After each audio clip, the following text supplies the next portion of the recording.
ಸಾಮಾನ್ಯವಾಗಿ ವಿಡಿಯೋಸ್ ಅಥವಾ ಎಲ್ಲಾದ್ರೂ ಕ್ಲಿಪ್ಸ್ನ ನೋಡಿದಾಗ ನಿಮ್ಮದು ಈಗ ಅಪ್ಡೇಟೆಡ್ ವಿಡಿಯೋಸ್ಗಳಲ್ಲಿ ಜನ ನೋಡ್ತಾ ಇರೋದು ಕಮೆಂಟ್.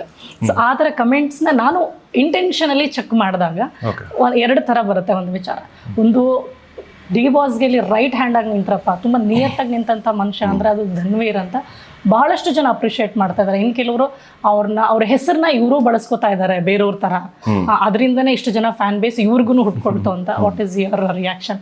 ಮಾತಾಡೋ ಸಾವಿರ ಮಾತಾಡಲಿ ಮಾಡಿ ತಲೆ ಕೆಡಿಸ್ಕೊಳ್ಳಲ್ಲ. ಸತ್ಯ ಅಲ್ಲಿ ಗೊತ್ತಲ್ಲ, ಸತ್ಯ ಅವ್ರಿಗೆ ಗೊತ್ತು, ಅಷ್ಟು ಸಾಕು. ನಮ್ಗೆ ಎಲ್ಲಾನು ಮೆಚ್ಚೋಕೆ ಅವಶ್ಯಕತೆ ಇಲ್ಲ ಮೇಡಮ್, ಸಾಕು. ನಮಗೆ ಗೊತ್ತು ಇಲ್ಲಿರುತ್ತೆ ಅಲ್ಲಿರುತ್ತೆ, ಸಾಕು.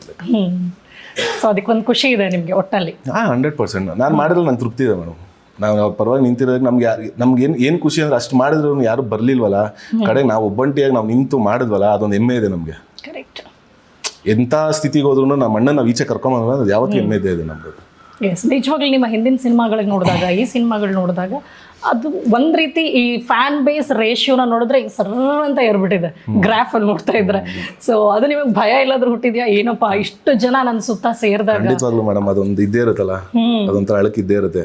ಪ್ರತಿಯೊಂದು ಹೆಜ್ಜೆ ಇಡ್ಬೇಕಾದ್ರೂ ಹಿಂದೆ ಮುಂದೆ ಯೋಚನೆ ಮಾಡೇ ಇರ್ಬೇಕಾದ್ರೆ, ಜೊತೆಗೆ ನಾವು ಏನು ಮಾಡೋದ್ರಿಂದ ಈಗ ಅಣ್ಣನ ಫ್ಯಾನ್ಸು ನನ್ನ ಪ್ರೀತಿ ಮಾಡೋದ್ರಿಂದ ನಾನು ಏನೇ ಮಾಡೋ ಒಂದು ಚೂರು ಎಡಬಿದ್ರು ಅವ್ರ ಮೇಲೆ ಪರಿಣಾಮ ಬೀಳುತ್ತೆ ನನ್ನಿಂದ.